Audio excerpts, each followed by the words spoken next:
Assalamualaikum warahmatullahi wabarakatuh. Alhamdulillah wassalatu wassalamu ala Rasulillah wa ala alihi wa sahbihi wa mawalah wa la hawla wa la quwata illa billahi wa ba'du. Alhamdulillah, segala puja dan puji hanya milik Allah subhanahu wa ta'ala. Salawat dan juga salam kita hadiahkan kepada Rasul kita Nabi besar Muhammad sallallahu alaihi wa ala alihi wasallam. Alhamdulillah, di pagi hari ini kita masih bisa melaksanakan salat subuh berjamaah, salat yang paling berat dilakukan kecuali orang-orang yang khusyuk, sebagaimana Allah subhanahu wa ta'ala berfirman, wa innaha lakabiratun illa 'alal khashiin. Salat itu berat tetapi menjadi ringan bagi orang yang khusyuk. Tak lupa salawat dan juga salam kita hadiahkan kepada Rasul kita Nabi besar Muhammad sallallahu alaihi wa ala alihi wasallam. Kita sekarang masih berada di bulan Syawal. Ada ibadah yang sangat-sangat agung di bulan Syawal, yaitu ibadah puasa 6 hari. Dan apabila digandengkan dengan puasa Ramadan, maka Nabi SAW mengatakan, man shama Ramadanan thumma atba'a sittan min Syawal kana kasiyamu dahrin. Barang siapa yang berpuasa Ramadan kemudian diikuti 6 hari puasa Syawal, maka sama dengan puasa 1 tahun. Tetapi tidak semua Allah subhanahu wa ta'ala takdirkan di antara kita ini bisa puasa Syawal. Entah karena dia safar, entah karena sibuk bekerja sehingga pekerjaannya sangat keras, berat sehingga tidak bisa berpuasa, atau karena ada perkara-perkara lain. Akan tetapi walaupun seandainya di antara kita tidak bisa puasa Syawal, sebenarnya di sana ada amalan-amalan yang sebanding dengan amalan-amalan puasa. Jadi bagi orang-orang yang tidak sanggup berpuasa Syawal, di sana ada amalan-amalan yang pahalanya itu sebanding dengan amalan puasa. Dan itu bukan hanya satu amalan, banyak. Maka di pagi hari ini kita akan membahas beberapa amalan yang kalau diamalkan pahalanya sebanding dengan pahala orang yang berpuasa. Amalan apa saja? Yang pertama, disebutkan oleh para ulama, al-ghibtah. Ghibtah itu amalan yang paling ringan tetapi bernilai pahala besar di hadapan Allah subhanahu wa ta'ala. Apa itu ghibtah? Ghibtah itu hasad yang dibolehkan, bahkan hasad yang terpuji. Hasad itu kan ada dua. Ada hasad yang tercela, itulah yang kemudian kita harus berlindung, min syarri hasidin idza hasad, dari keburukan orang hasad. Tapi di sana ada hasad yang terpuji yang disebut dengan ghibtah. Ghibtah itu artinya kita berangan-angan memiliki kenikmatan yang Allah berikan kepada orang lain tanpa menghendaki kehilangan nikmat tersebut, tetapi dia ingin melakukan hal yang sama seperti yang ia lakukan. Itu namanya ghibtah. Maka orang yang melakukan ini pahalanya sama dengan orang yang Allah berikan nikmat kemudian dia bisa beribadah dengan nikmat itu. Dan itu disebutkan dalam sebuah hadis. Kata Nabi sallallahu alaihi wasallam, "Innamad dunya li arba'ati nafar." Dunia ini untuk 4 kelompok. Dunia ini untuk 4 kelompok. Siapa saja 4 kelompok ini? Abdun razaqahullahu atau abdan razaqahullahu, abdun razaqahullahu malan wa ilman fahuwa yattaqi fihi rabbah wa yasilu fihi rahimah wa ya'lamu lillahi fihi haqqah fahada bi afdalil manazil.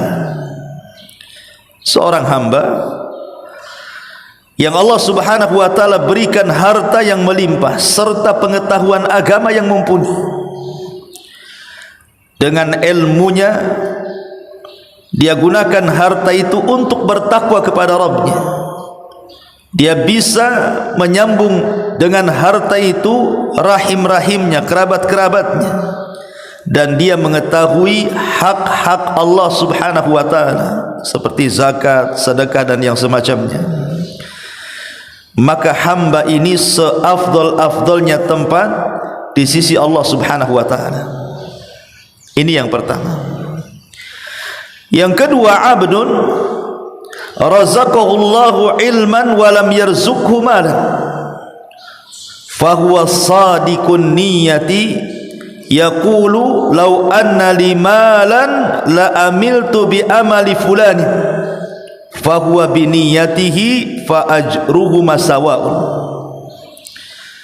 Seorang hamba yang Allah berikan ilmu tapi Allah tidak berikan harta kepada dia, tetapi dengan ilmunya walaupun dia tidak punya harta tapi dia punya niat yang baik, yang jujur. Dengan niatnya dia mengatakan, kalau aku punya harta seperti orang itu, maksudnya orang itu yang dengan hartanya bertakwa kepada Allah Azza wa Jal, aku pun akan mengamalkan hal yang sama seperti dia. Maka Rasul mengatakan, maka dia dengan niatnya pahalanya sama dengan orang yang punya harta dan punya ilmu. Jadi kalau seandainya ada tetangga punya harta banyak, bisa haji, kita pula tak punya harta tapi pengen haji, kemudian kita katakan dalam hati kita, aku pun kalau seperti dia, aku pun sama akan melakukan hal yang sama. Maka dengan niat kita dan kejujuran niat kita itu, kita dapat pahala seperti dia juga dapat pahala. Pahalanya sama di hadapan Allah Azza wa Jalla. Dari sini menunjukkan apa? Bahwa niat itu membesarkan yang kecil dan mengecilkan yang besar. Itulah niat. Maka hanya semata-mata ghibtah saja itu sudah bisa mendapatkan amalan seperti orang yang lain amalkan. Jadi kalau kita tidak bisa berpuasa karena safar atau karena kerja keras, kerja berat sehingga tidak mungkin atau tidak memungkinkan untuk berpuasa, maka kita tinggal niat saja, ya Allah, kalau aku seperti dia, tidak ada kerjaan, hidupnya hanya ibadah saja, saya pun pengenlah seperti dia. Maka niat kita ingin mencontoh orang lain walaupun kita tidak bisa, itu sudah mencukupkan mendapatkan pahala yang sama. Kan enak. Ini amalan ringan sebenarnya tetapi jarang pula dilakukan. Ini yang pertama. Yang kedua, amalan yang sama dengan amalan orang yang berpuasa adalah dengan cara mengajak orang lain berpuasa. Kalau seandainya kita ini mengajak orang lain, berdakwah kepada orang lain, menyuruh orang lain berpuasa, mungkin dengan cara menyebar keutamaan-keutamaan puasa di medsos, atau mengajak ya minimalnya keluarga atau tetangga menjelaskan tentang keutamaan puasa Syawal, tiba-tiba kemudian apa yang kita share atau yang kita tulis di medsos itu dibaca orang, akhirnya kemudian tertarik untuk mengamalkan apa yang kita tulis, kemudian dia berpuasa karena membaca tulisan kita atau karena dakwah kita, maka kalau dia berpuasa, kita pun dapat pahala dia. Karena Nabi SAW yang mengatakan adal ala khairin kafaili, orang yang mengajak manusia untuk berbuat baik, maka kita dapat pahala orang yang mengikuti ajakan kita. Ini yang kedua. Yang ketiga, berusaha untuk menjaga adab-adab di hari Jumat. Kata Nabi SAW, man ghassala yaumal jum'ati wagtasal, barang siapa yang mandi pada hari Jumat kemudian berangkat di awal-awal, maksudnya pagi-pagi dia sudah berangkat, wagtasala thumma bakar, mandi kemudian berpagi-pagi, wabtakar, dan dia pun betul-betul bersegera untuk datang ke solat Jumat, wa masya, dan berjalan kaki, walam yarkab, dan dia tidak mengendarai apapun, minal imam, wadana minal imam, kemudian dia mendekat kepada imam, fastama'a, dan dia pun mendengarkan khutbah imam, walam yalghu, dan dia tidak bermain-main, betul-betul sungguh-sungguh melaksanakan Jumat. Apa pahalanya? Kana lahu bi kulli khutwati amalu sanatin ajru siyamiha wa qiyamiha. Kata Nabi SAW, maka setiap langkah kakinya adalah pahala amalan setahun bagi dia berpuasa dan qiyam lailnya. Subhanallah. Kalau kita mandi di hari Jumat, dan mandi di hari Jumat itu pendapat yang kuat hukumnya wajib, walaupun ada yang mengatakan sunnah, karena ada hadis yang mengatakan ghuslu yaumil jum'ati wajibun, mandi di hari Jumat itu wajib.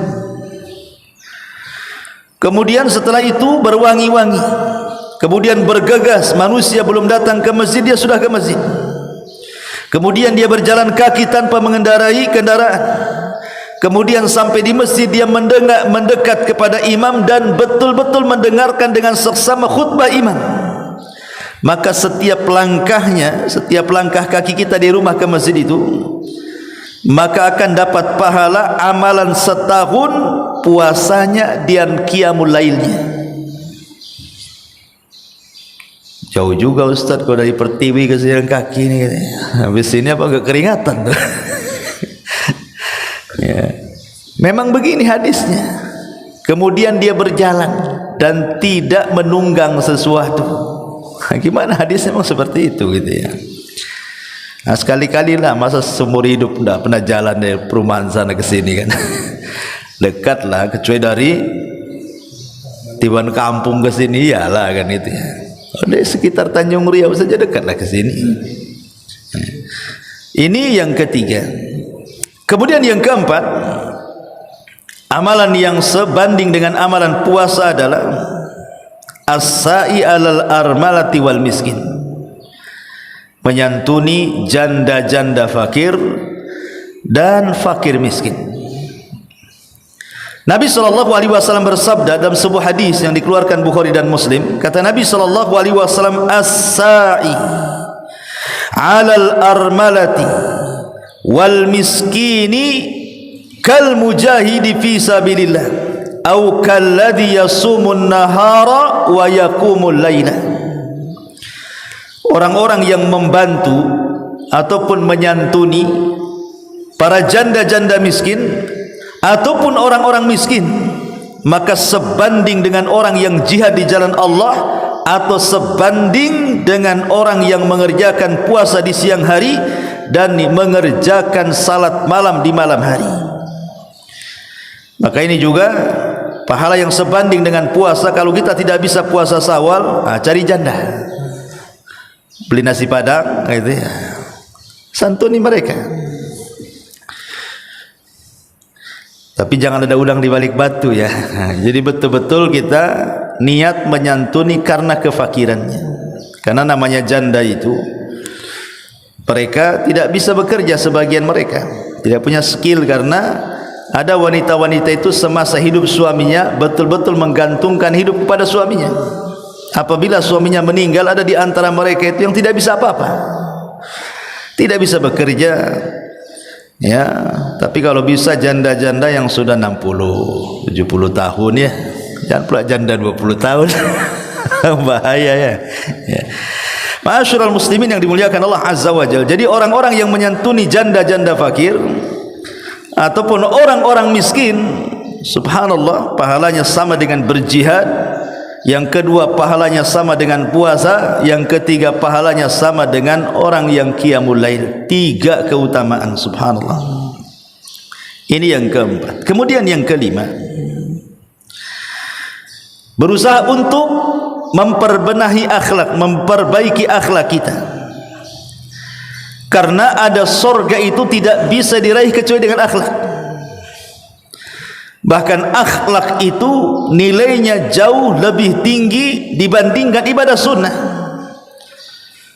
Bahkan walaupun seseorang mungkin jarang sholat malam, jarang puasa sunnah, tapi dia punya akhlak, maka terkadang akhlak itu sudah mewakili, tanpa harus sholat malam, tanpa harus puasa sunnah, sudah dapat pahala dua-duanya. Kata Nabi SAW, innal mu'min la yudrika bi husni khuluqihi darajatas saimil qaim. Sesungguhnya dengan akhlak mulia seorang mukmin itu akan sampai ke derajat orang-orang yang mengerjakan puasa dan juga sholat malam. Dari sini menunjukkan bahwa akhlak itu terkadang lebih tinggi nilainya dibandingkan ibadah-ibadah sunnah.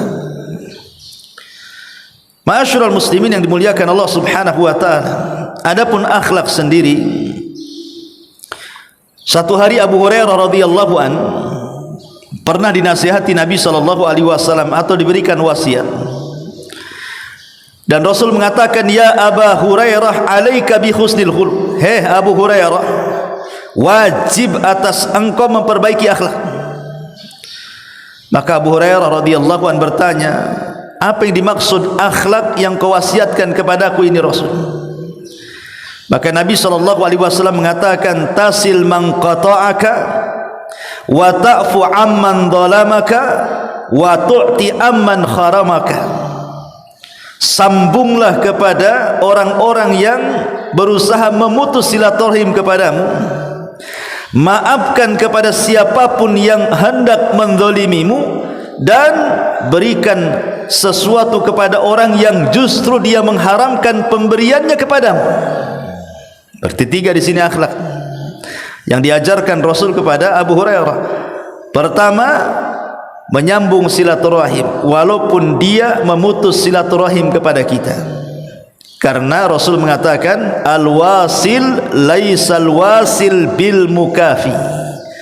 Menyambung silaturahim itu bukan sistem barter. Kalau kau datang, aku datang. Kalau kau SMS, aku SMS. Kalau seandainya kau telpon, baru kau telpon. Nah, itu namanya barter.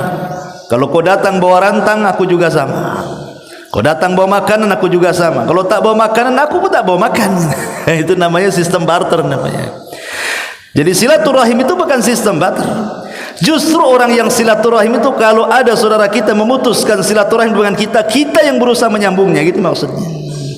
Kemudian yang kedua, wa ta'fu amman zalamak. Kalau ada saudara kita mendolimi kita, sudah maafkan saja. Bahkan kalau bisa memaafkan sebelum dia minta maaf. Sebagaimana ada seorang sahabat Nabi SAW yang dijanjikan oleh Rasul bahwa dia termasuk sahabat penduduk surga. Rupanya amalannya apa? Setiap tidur dia berdoa kepada Allah dan mengatakan, ya Rabb, semua orang yang mendolimiku, ku ampuni semuanya, ku maafkan semuanya sebelum mereka minta maaf. Kemudian yang ketiga, memberikan sesuatu yang dia tidak memberikan kepada kita. Dia boleh bakhil kepada saya, tapi kita tidak boleh bakhil kepada dia, gitu maksudnya. Kemudian juga ini yang kelima. Yang keenam adalah ribat, menjaga perbatasan kaum muslimin. Jadi kalau seandainya ada tentara-tentara yang oleh negara itu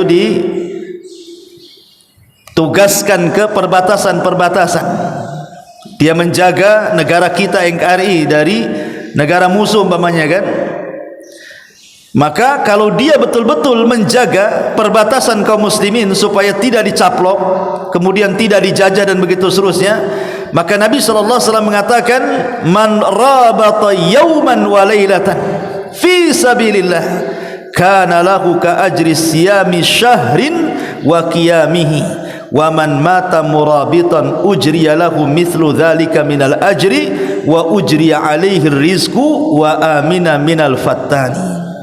Ini besar pahalanya ya. Jadi kalau ada tentara-tentara Islam yang ditugaskan negara untuk mengamankan negara di perbatasan, dan dia betul-betul ikhlas karena Allah, mencari keridhaan Allah, betul-betul dia memang jujur niatnya ingin menjaga negaranya, maka Nabi SAW mengatakan, barang siapa yang berjaga sehari semalam di jalan Allah, maka baginya seperti pahala berpuasa, dan juga baginya seperti pahala salat 1 bulan. Dan barang siapa yang meninggal dalam berjaga, maka diberikan kepadanya pahala seperti itu, dan ia diberi rizki serta akan mendapatkan keamanan dari fitnah kubur. Subhanallah ya. Karena memang risikonya berat kan gitu. Mengamankan perbatasan ini kan bisa saja di sniper sama musuh kan. Namanya perbatasan gitu ya. Nah, kita lihatlah sekarang kayak di daerah-daerah yang konflik di perbatasan, ingin keluar dari negara NKRI kan, mereka rusuh buat rusuh, TKKB itu kan.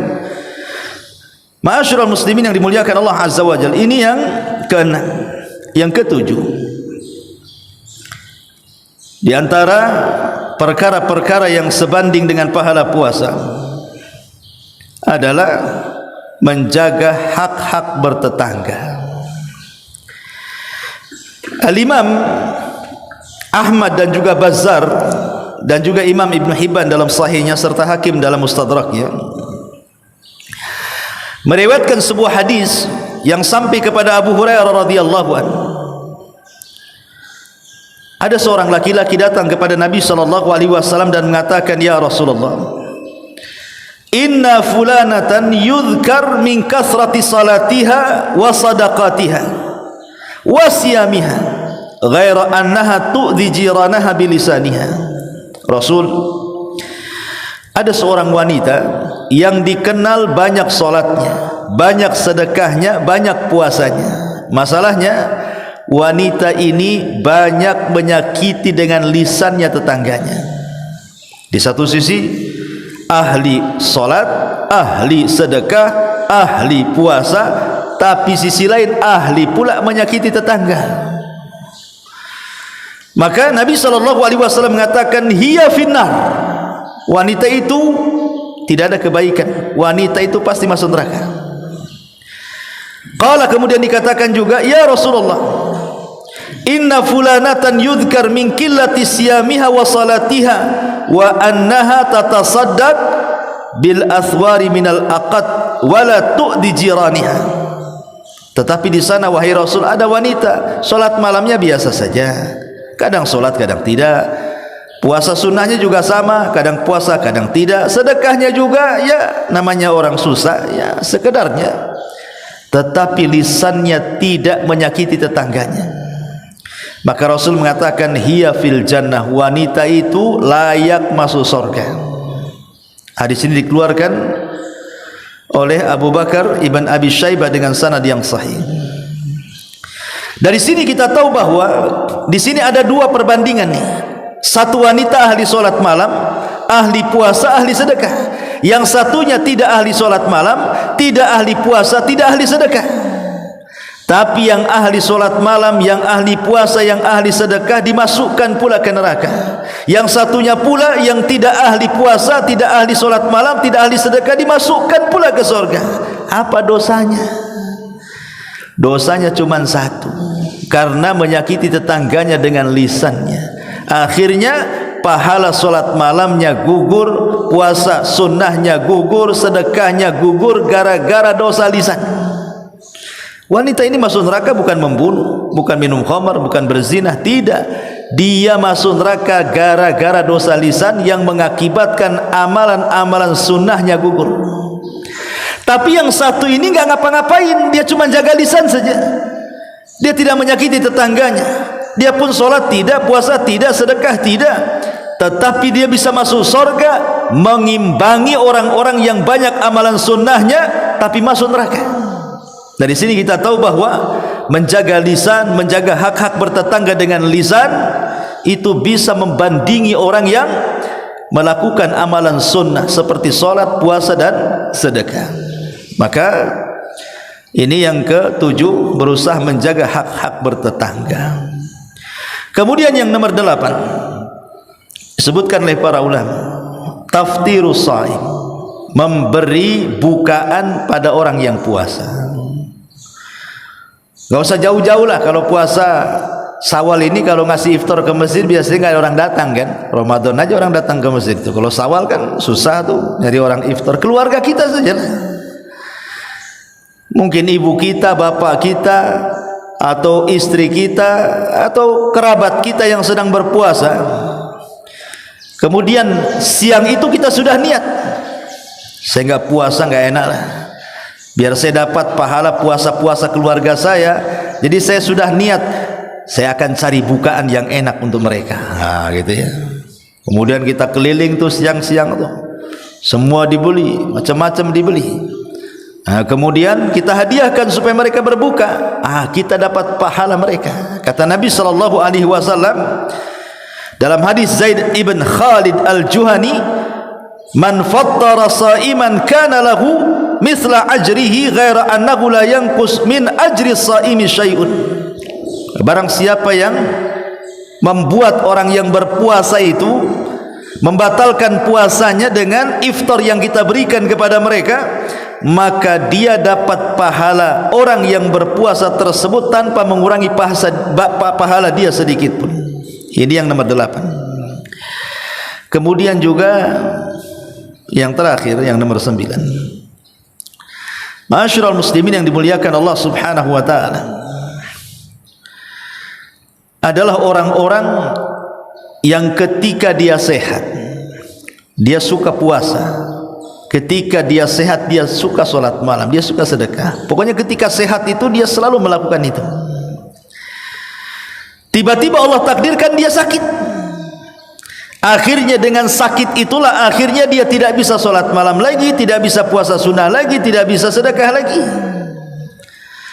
Maka orang-orang yang ketika sehatnya dia melakukan amalan yang baik, kemudian ketika sakitnya tidak bisa, maka dia tetap dapat pahala seperti ketika sehatnya. Banyak ketika sehatnya dia ahli puasa, ahli sholat malam, ahli sedekah. Ketika sakit tidak bisa apa-apa, terbaring gitu ya. Sehingga dia pengen sholat tak bisa, pengen puasa tak bisa, pengen sedekah perlu biaya kan itu. Maka Rasulullah SAW mengatakan orang yang seperti ini ketika sakitnya dihitung amalan ketika sehatnya. Nah, luar biasa gitu ya. Makanya ta'arraf ilallah firraha ya'rifka fisyiddah. Kenali Allah di waktu senang, nanti Allah mengenali kalian di waktu sulit. Dari Anas bin Malik radhiyallahu an, anna Nabi sallallahu alaihi wasallam raja'a min ghazwati Tabuk. Bahwa Nabi sallallahu alaihi wasallam kembali dari perang Tabuk. Fadana minal Madinah, kemudian sudah mendekati kota Madinah. Faqala, maka dia mengatakan, inna bil madinati aqwaman ma sirtum masiran wala qata'tum wadiyan illa kanu ma'akum. Di Madinah itu ada satu kaum, dia tidak seperti kalian bisa berjihad, bisa berjalan melewati lembah-lembah, tetapi pahala mereka sama dengan pahala kalian. Qalu, para sahabat mengatakan, ya Rasulullah, wa ma hum bil Madinah, siapa mereka orang-orang seperti di Madinah ini? Maka Rasul sallallahu alaihi wasallam mengatakan hum bil madinati hasabahumul udhru. Mereka adalah penduduk Madinah yang tertahan karena uzur sehingga tidak bisa terlibat seperti yang kalian lakukan. Karena ada uzur, tetapi pahalanya sama dengan kalian. Dan sakit itu bagian daripada uzur, safar itu bagian daripada uzur. Jadi ketika kita mukim, kita ahli solat, kita ahli puasa, kita ahli sedekah, ketika safar tidak bisa atau ketika sakit tidak bisa, maka pahalanya sama baik ketika kita mukim ataupun ketika sehat. Ya, maka kenali Allah ketika kita sehat, maka Allah akan mengenali kita ketika kita sakit. Ini 9 perkara yang disebutkan oleh para ulama, pahalanya sama dengan pahala orang yang berpuasa, bahkan lebih daripada itu, pahalanya sama dengan pahala orang yang mengerjakan qiyamul lail. Wallahu a'lam bishawab. Yang bisa sampaikan mudah-mudahan ada manfaatnya. Subhanakallah bihamdika asyhadu an la ilaha illa anta astaghfiruka wa atubu ilaik. Allahu ta'ala alam. Assalamualaikum warahmatullahi wabarakatuh.